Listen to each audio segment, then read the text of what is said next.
Hey, this is Mark. I'm back from the beach broadcasting another great episode of Finding Your Summit. This week, I've got Elizabeth Miner, and she is somebody originally from Boston, Mass, now living in Panama, and her motto in life is Thrive This Day.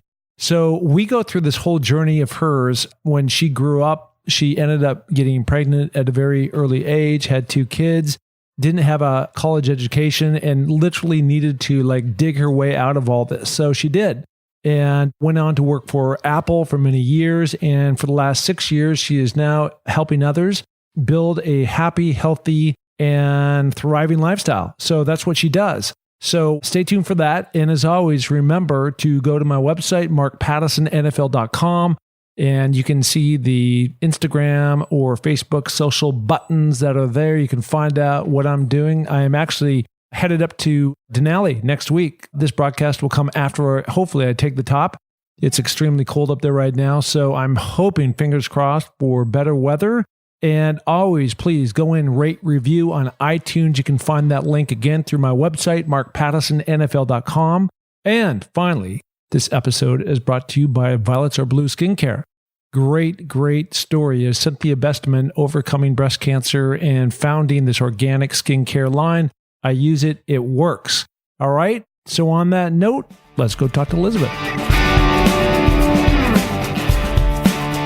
Hey everyone, it's Mark. I'm back with another great episode of Finding Your Summit. And this week I am broadcasting from Hermosa Beach, and I've got an amazing woman named Elizabeth Miner. Elizabeth, how you doing? I'm doing fantastic, thank you. So you're coming all the way from Panama? From Panama, not Panama City, the Florida town. Panama, the country. So how did you end up in Panama, the country? You know, that's a surprise to me as well. I am a bit of a gypsy, and that was just the next step. It had all the things I needed. It had good internet, and I'm an internet digital nomad. And it had a beach and warm weather, and it was affordable, and I decided I'd try that. So you came from the East Coast? Actually, I was living in California at the time. I was in San Jose, California at the time. Okay, but you're from the East Coast, right? I am from Boston. I'm a Boston girl. You're a Boston girl. That's awesome. Okay, so you've got this quote, and I want to jump into this, called Thrive the Day, Live in Abundance, right? Mm-hmm. Tell me what that is all about. Well, Thrive This Day is the name of my company, and it's just my take on Carpe Diem. I grew up with a mom who was really sick from the time I was a little girl. So I learned early on that our tomorrows are not guaranteed. So it gave me a different kind of perspective, especially with this being in my formative years, on how to live my life. So I'm a little bit of a risk taker. I'm a little bit of a outside the box kind of gal because, our tomorrows are not guaranteed. So just thrive in the day. So how old were you when your mom was going through her illness, and what kind of illness did she have? Well, she had 3 bouts of cancer that she battled. 1 bout of bacterial meningitis. That was a 6-month recovery process. And then a final cancer took her. But she battled cancer off and on for about 20 years. And I was 7 when she started. And it was the same time that my father left the house. So we went from a standard 2-parent family house to a no-parent family house because she was in and out of treatments and stuff, facing death. And she had stage 3 when she found it. So it was one of these back in the 70s, synonymous with death. And so nobody really expected her to survive it. And so we learned about that. She survived that, and then 3 more, and 1 other catastrophic illness, and then she finally went down on the last one 20 some odd years later. So was the trigger then for you her illness and her surviving it that gave you today this gypsy attitude about don't look back, live in the moment and go forward? Some of that, yeah, very much so. I understood that, why wait? Now is good. I tell my sister that all the time. Now's good. Now's a good time to try that. A lot of people wait for tomorrow. And tomorrow's not guaranteed for you. So I'm more of a, let's try this. And that's kind of why I ended up in Panama because, yeah, sure, Panama sounds good. That sounds good. Why not now? I've never been to Panama. Why don't I live there for a little while? So you are a Thrive coach, right? You help others get to where they want to be, fulfill all their dreams, be all you can be, right? Yes, that is my goal. I don't want to minimize this because your mother obviously was a dear soul and she survived all these different illnesses that she had, including obviously cancer that you just talked about. But are there things in your life that you've been able to learn beyond that that really dig into your ability to really guide and coach others today? Yeah, I grew up with uncertainty as a base. So that was very common for me. So I never looked for the common way. So I ended up as a mom at 19, a single mom at 20, and armed with a high school diploma, decided that I was going to do not what people expected of me. People had a certain expectation with a teenage mom. And I decided that wasn't going to be for me. That wasn't going to be my path. So I had tons and tons of obstacles, nonetheless, limiting beliefs, a number of people around me thinking I wasn't going to make something out of myself. And so my path to overcoming all those obstacles is what gave me a lot of the background that I use when I'm coaching other people. I learned all different goal programs because I was looking to get out of poverty. I was raising my child from below the poverty line, and I went through all sorts of obstacles and challenges to get above that. By the time I ended up my corporate career, I was a senior international corporate paralegal at the most iconic company in the world. So I made paths where there weren't. I created job titles and job descriptions and presented them to companies and said, I think you want to hire me for this. And they went, wow, sure, maybe I do. So I just built my path and learned a lot along the way by doing that. And all the things that showed up gave me resilience and processes that seemed to help other people. So now I use those to help them. So you said you're 19, you're 20, and you've got these two little itsy beatsies, right? So how did you support that? You're a single mom. It doesn't sound like you had a lot of help from anybody else. Like, how did you manage that? And what were you doing? I am tenacious, if nothing else. So that was one part of it. But I made a decision. And one of the secrets to goal setting is you don't always have to have a clear vision of where you want to go. You just have to know where you don't want to be. Mm-hmm. And that's all I had at that time.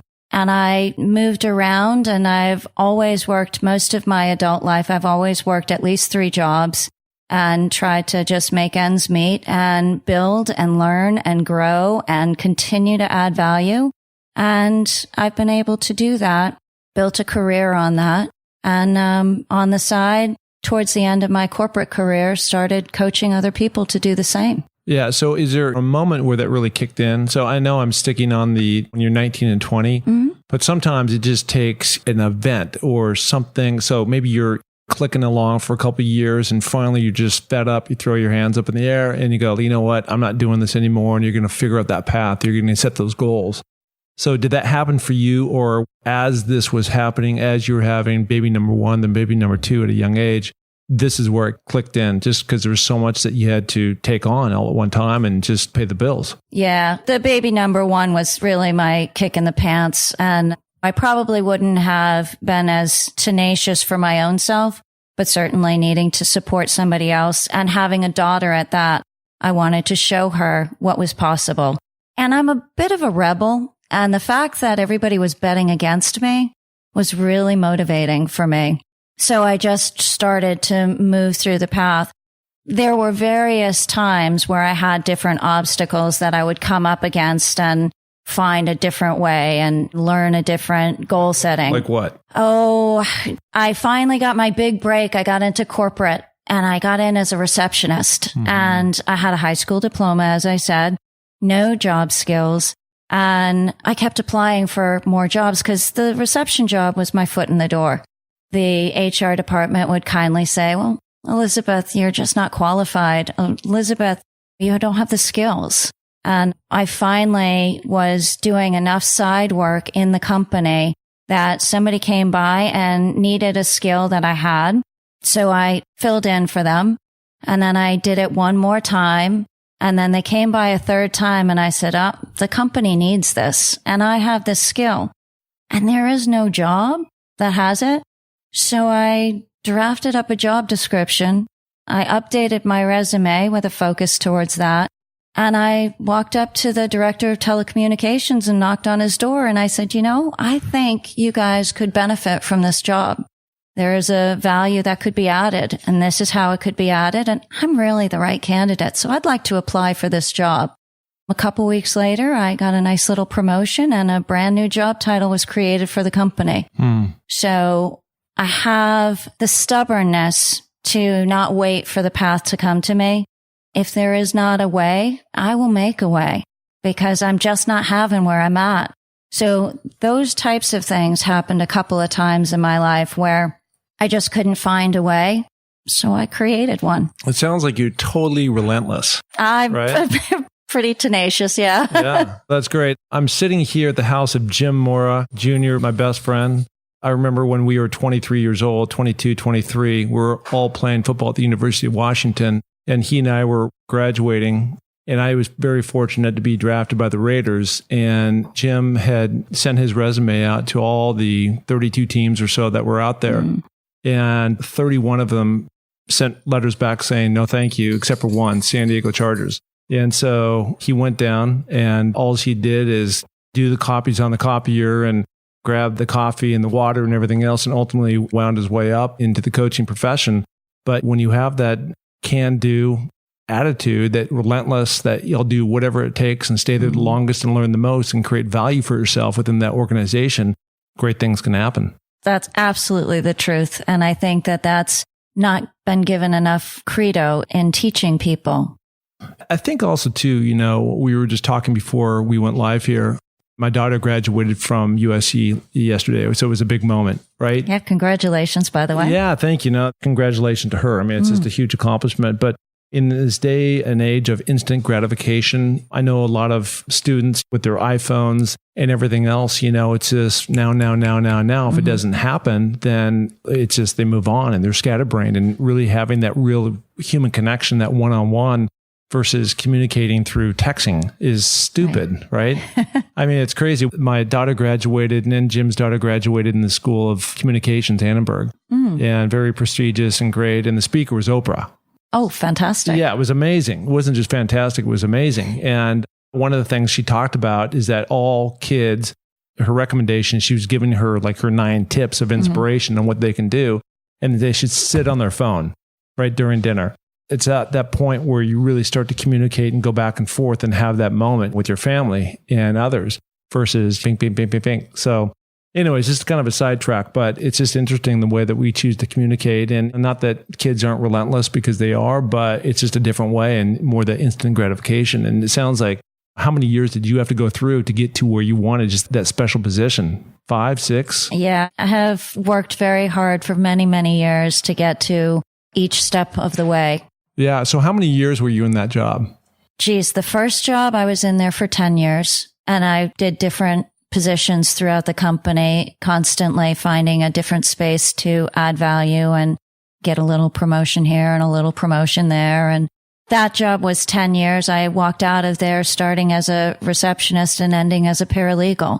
So over the course of 10 years, I was able to move around and really gain a skill by adding value to both myself and to the company. So at what point, how many years in the path were you with these organizations, your corporate world life, until you decided to punt and just go, you know what, I'm going to turn into this gypsy. I'm going to become a life coach.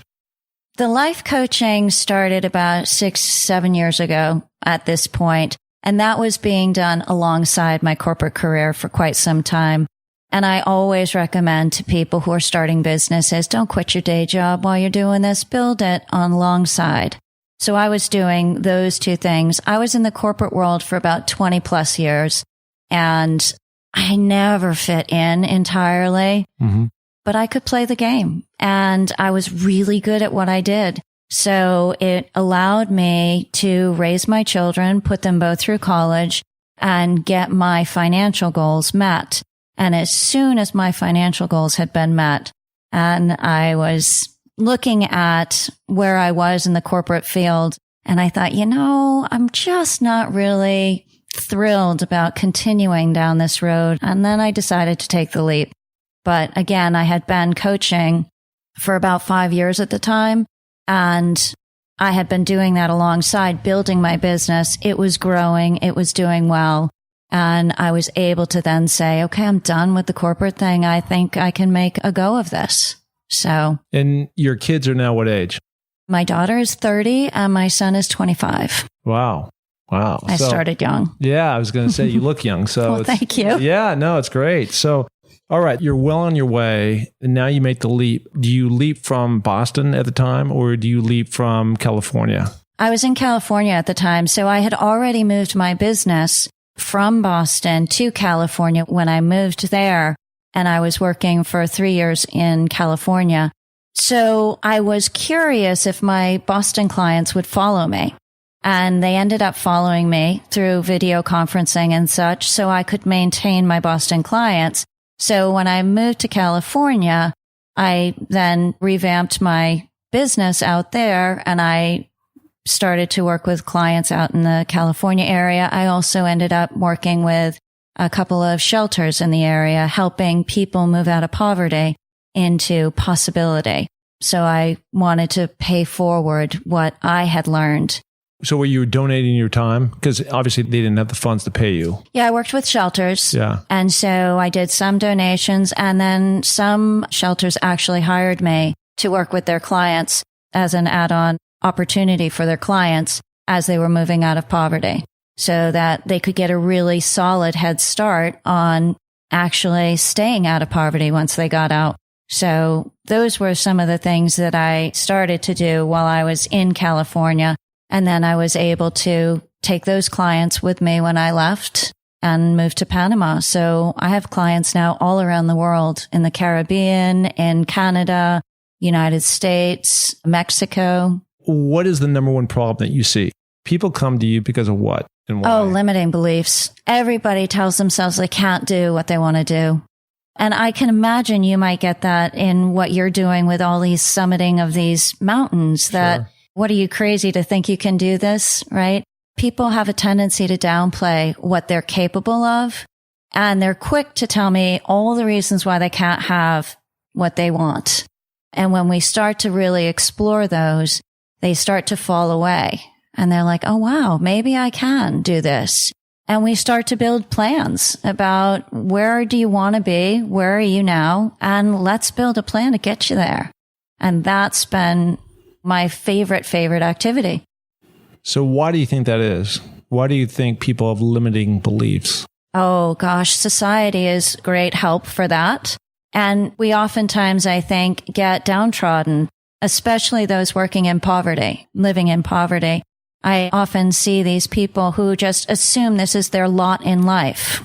And so they look around and they go, oh, well, I can't have that house. I can't afford it. Well, what would it take for you to afford it? Well, I'd have to have a job. I don't have a job. Well, why can we get you a job? What would you like to do? What would you want to be? How would you want to live?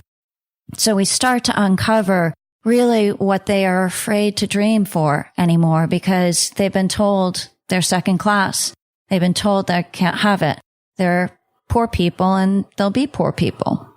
Again, Oprah was the speaker yesterday at my daughter's graduation. And so she had all these wise words of wisdom to give to all the students. And it was very interesting. And one of the things she was talking about is turn off the news, right? And negative voices, and turn those with positive voices, and limiting input and the type of news that's constantly coming at you with negativity, right? Absolutely. Fully agree with that. I haven't watched the news in years. Yeah, I kind of get the headlines, and that's all I need. So that used to be a routine, the 10 o'clock news every night. Yeah, me too. I turned that off. Yeah. So... Yeah, that was a treat, so to speak, for me, was my 10 o'clock news, and I'd just relax and watch the news, and that's not relaxing. No, they usually start off with somebody who died. It's just not a way to go, and it starts to get maybe a little cheery when you get to the weather, but I grew up in Seattle, so it was rainy a lot, so that wasn't always so cheery, and then the sports, which is a little bit better. And yeah, then, there you go. Yeah, so, it was very difficult. Well, when did you write this book, Flip Side of Failure, and what is that all about? That I wrote a couple years ago while I was in California. And like I said earlier, I had tried all different goal programs while I was moving through my journey. And I found that so many of them just failed in one area, that they didn't always give you a complete thing. The SMART goal is great, but all it gives you is a great goal statement. It doesn't tell you what to do after you have your goal statement, right? Stephen Covey and all those people have these great goal programs, but they're all missing a piece. So through trial and error, through my ability to move from one place to the next, I tried all these different goal programs, found that this piece of this one worked, that piece of that one worked. And if I put the two together, they worked really well. And so I just took the best of all the greats that I had studied over the course of my life and put together the goal program that actually worked for me. And I started using it with my clients, and I started teaching to it, and I would give goal workshops, and I would help people kind of move on their path for their goals. And it worked for not only me, but them too. So then I just started to write the book. So that's what the book is about and built on. Okay. So somebody is stuck, right? Many people are stuck. That's all true. That's all true. I've been stuck. Yeah. Yeah. Me so too. The question is, how do you get unstuck? Right? Yeah. And there's a lot of things that go into that because there's a lot of different reasons why people get stuck, right? There's a number of times that people just plateau. And when they reach a plateau, and whether it's in a weight goal or a physical goal or a career goal, they just plateau. And if people plateau for too long without somebody coming through to help revigorate them, then they just give up because it just drops off because they're not seeing any progress.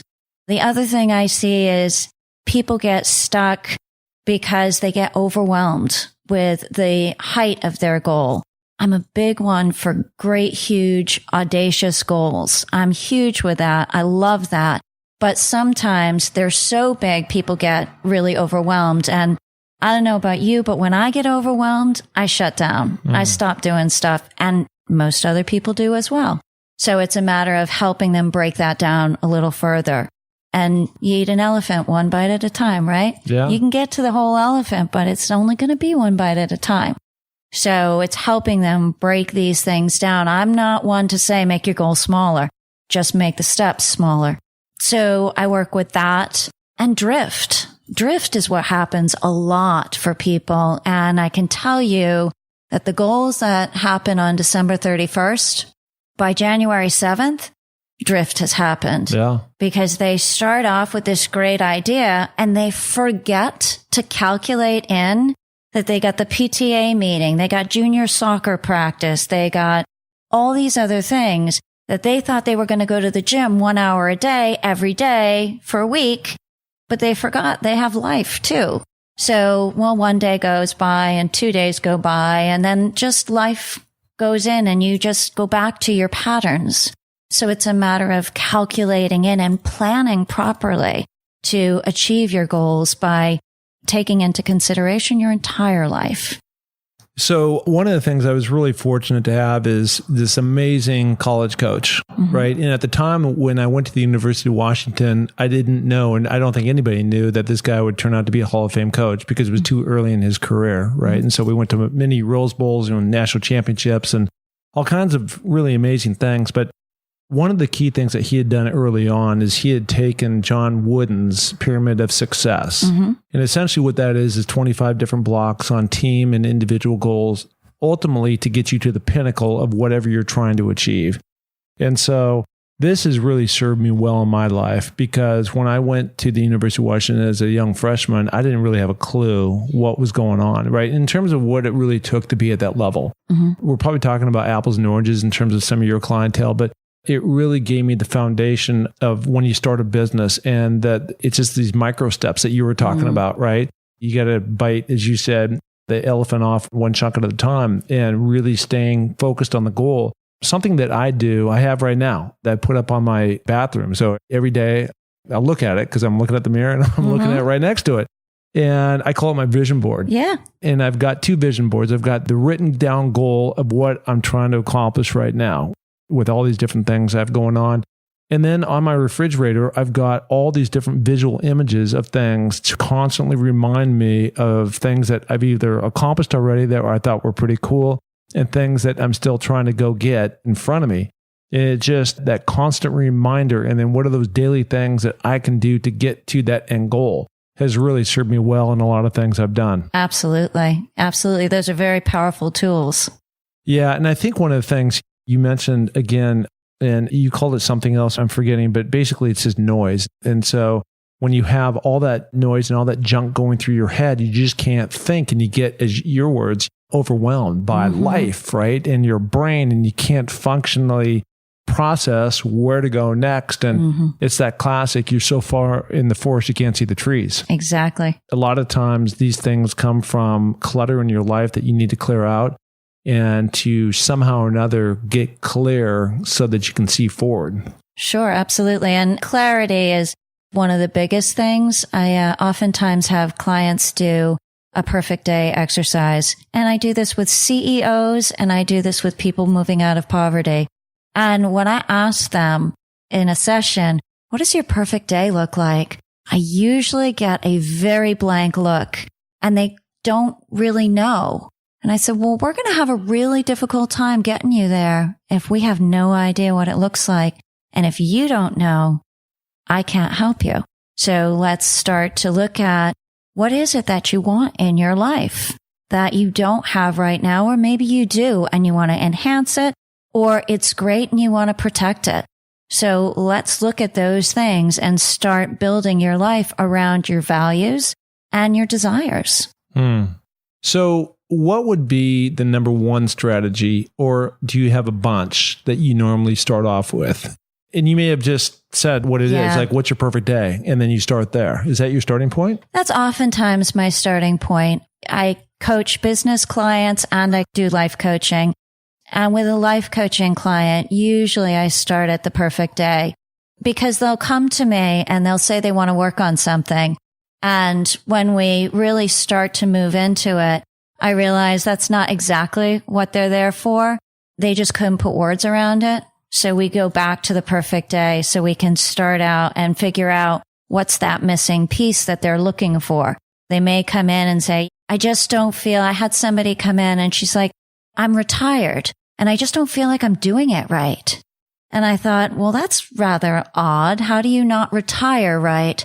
But as we started to talk at that and really kind of uncover it, she realized she'd lost her purpose. And so it wasn't that she's not retiring right, but she was in need of a new touchstone and a new purpose. And so we started to explore that. And the first thing she said is, I can't go back to work. I said, who said you have to go back to work? That wasn't going to be my suggestion. What can you do? She's like, oh, what can I do? Oh, I don't know. I don't even know what I'd like to do. So then we started off with her perfect day. So we just kind of back-ended into it. To me, at least, the bit of the irony of this whole thing is that typically when people come to the point where they say, I need a life coach, they've processed in their mind, whether they're on the treadmill or they're driving on the way to work or wherever, like, this sucks and I don't like it. And, you know, gosh, I wish I was in Hawaii surfing. So they've kind of already played that out, right? But then when you pin it on them of really trying to get them to describe what that perfect day would look like, they freeze. Which is interesting to me. Yeah, it's fascinating to me. But when I start to read through them with them, they wake up and they have coffee with their spouse or their significant other, and then they actually go and work out. Well, when's the last time you worked out? Oh, it's been years. Well, we can add that into your daily routine, like today. You could have your perfect day today. And why haven't you been working out? You know, I really hadn't thought about it until you asked me what my perfect day was. All right, let's go. Let's go get that back. There's a lot of life coaches out there that use all these graphs and these charts and these quizzes and all this stuff. I don't use any of that. I have the conversation, and I find I get so much more when I use the conversation and I start to ask just a few questions. They start to think about things differently, and all of a sudden things come out that they didn't even know were there. Yeah, I've had a lot of people just with my mountain climbing and playing professionally and succeeding in college. They've come to me and said, hey, I need help with my diet, or they want to train or do something.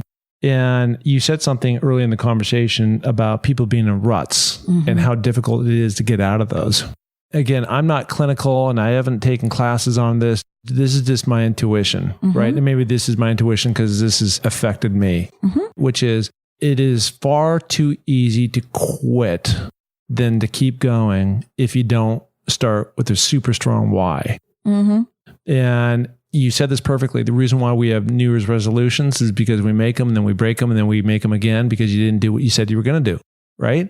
And so trying to get people to that threshold of actually past the threshold where they're now really digging in, and no matter what, they're going to get up at 5:30 or 6 or 7 or after work, go to work out or start eating better and not be tempted by just taking the easy path and rather go the road less traveled is really difficult for so many people. It's difficult for me. Sure. But if you're not driven by that super duper strong why, it's just going to history repeats, and you get the rut and you just don't go forward in the right way.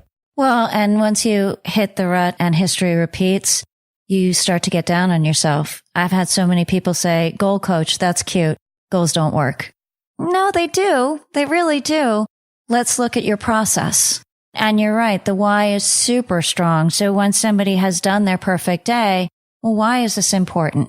Why is this important? And then we get I want to lose weight because my doctor says I have to. I have a pilot I was working with, and he came to me and he's like, my doctor said I have to lose weight.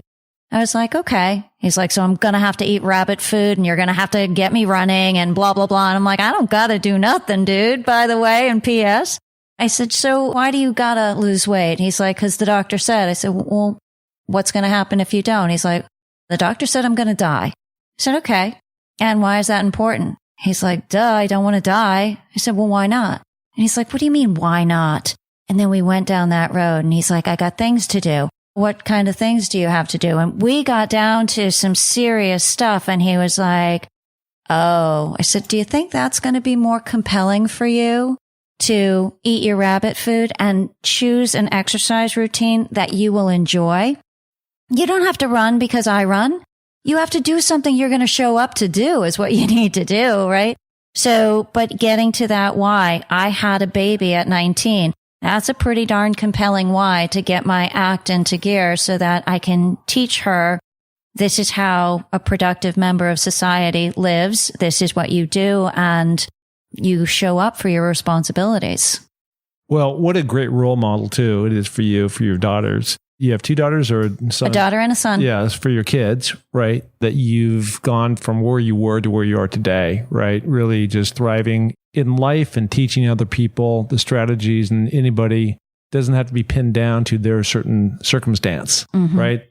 And then your pilot story, it was fascinating to me because you would think that you either die, you're gone, lights are out, or you figure it out and you do these strategies to move forward. And why that would even be debatable is just It's crazy. interesting, but it wasn't compelling enough because it wasn't the first time he told me his doctor said if he didn't lose weight, he was going to die. So that's not compelling enough. So your doctor says you're going to die. And once we got to, well, I have this to do. Okay. So you want to complete that or not? No, I have to complete that. Oh, okay. So what are we going to do now? I'm going to figure out what I need to do to exercise properly. I'm going to change my diet. Okay. But this is what I won't do. And this is what I will do. He's like, I'm not going to chop vegetables all day. It's like, that's okay. We got food services. We got all sorts of things we can set up for you. Don't worry about a thing, but let's figure out what you are willing to do and what you aren't. But let's understand why you need to do this, why you want to do this. That's the thing that'll get him out of bed. How do you keep learning? Oh, I'm constantly taking in information. I'm constantly reading. I'm constantly going to seminars and picking up. And I learn from my clients each and every day. Each and every one. I just came out of teaching a workshop called Living Your Inspired Life right down in LA. And the feedback I get from my clients while we're in the middle of that workshop and the stories that they share that all is very, very telling. It helps me learn what works for others. It helps me learn how this is impacting their lives. Do you have an example of that? I mean, you literally came from this seminar right now. So I'm sure your mind is full of all kinds of wonderful things today, right? Processed all the things that went on. Yeah, just give me one little nugget. I mean, we all want to be inspired by our life, right? Right. You know, I've gone through my struggle and I was stuck for a long time. And through a lot of different strategies that through the pyramid of success, I was able to pull myself out of it and get a goal, the heady goal. I'm still 6 years into it and I'm getting closer to it, but I'm still not there. So it's not just like a... Yeah, but you're almost there. You only have 2 left, right? Well, 3. I'll be leaving for... Yeah, I've been on 5 of the world's tallest mountains and I was pushed back on Denali last year. So I have to go back and redo that one. Hopefully by the time this pod goes off, I would have touched the top and it's been very successful. And now I've just got 2 left. There you go. Well, just think of my little nod to the universe that you'll already have that 3rd one done. Well, my mother is sitting here in the room too, and she's giving me high fives and lots of prayers and everything thumbs up over there. So anyways, is there anything that you can relate to? In terms of... Like today, some inspiration of the day. Yeah, I think that I'm just constantly inspired by the fact that people are still so minimizing in what their powers are. And how little they think really that they're capable of doing. And so oftentimes when I share my story, I see light bulbs go off and they're like, when I came in here, I thought this was crazy. And then I hear you want to buy an island. I'm not so crazy anymore. And maybe this is possible. And to watch people actually come across with what is possible for them. And it took a day. It took a day of some excavation work and some brushing off the dust of what society says you must do and what norms of society predict for us and show us is the path. I mean, go to school, get a degree, go get a job, work really hard, go to retirement, then you'll relax in retirement. I took a year of my retirement in my 30s. Because who knows if I'm ever going to retire. And at this point, I probably won't ever retire. But it was one of those things that my tomorrows are not guaranteed. They don't do geriatric scuba diving classes. And I'm going to do this now while I can. And then I'll come back and I'll work some more. Because why not? Yeah, that's great. You've really applied this in your own life. That's the bottom line. I think so often when people really relate to stories, it's when you're doing that Me Too. And I'm not talking about the Me Too hashtag, right. About that. I'm just talking about, hey, I've suffered myself and here I am. And you really expose yourself.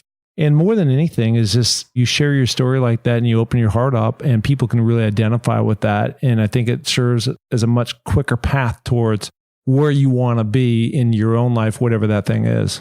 Sure. If people can identify and see that I've gotten to where I got from where I was, they're like, oh, wait a second, maybe I can do that too. And that's the best thing in the world. Well, it sounds like you're living life of abundance, right? Here you are in Panama, and you said you may want to move from there down to Colombia. Colombia looks like the next stop for me, although my father doesn't know yet. And what's Dad going to say? Dad is going to shake his head. He never knows what to do with me. Yeah, well, Colombia sounds like a fun place. It sounds like also it's not nearly as dangerous as it used to be. Not at all. Yeah, and that's fantastic. Where can people find you? People can find me online everywhere under Thrive This Day. That is my website, my Instagram, my Facebook. ThriveThisDay.com. .com. Okay. Correct. Cool. And the book, Flip Side of Failure. Where can they find that? Amazon in either print or ebook. Okay. So you are certainly global. You've got clients everywhere. You're moving from one country to the next, and you're here in LA right now. I'm here in LA and soon to be in San Jose for a speaking engagement next. That's great. Okay. Listen, Elizabeth, it's been a joy and an honor to have you on the show. Hopefully this will serve as inspiration and really a compass for other people as they move forward, because everybody in their life, doesn't matter, I think, what part of it is, at some point in time, we all get stuck and we all need people to come into our lives and help guide us out. So thank you so much for sharing your story and thank you for coming on the show. My absolute pleasure. It's been an honor to be here and to meet you and have the opportunity to chat with your listeners. Awesome. Thank you so much. Hey, and thank you so much for listening to the Find Your Summit podcast. We are so glad to have you along for this journey. And if you enjoy the show, please tell a friend, share it on iTunes, spread it to the planet. We're looking to broadcast this to every person that is out there because, as you know, everybody has their own summit that they're going after. If you're looking to follow my journey, you can find that through my social links on markpattisonnfl.com. That's Mark, M-A-R-K, Pattison, P-A-T-T-I-S-O-N, NFL.com. Until the next podcast, just remember, clear eyes, full hearts, and remember, it takes a little more to make a champion, so make it happen. Thank you. Bye.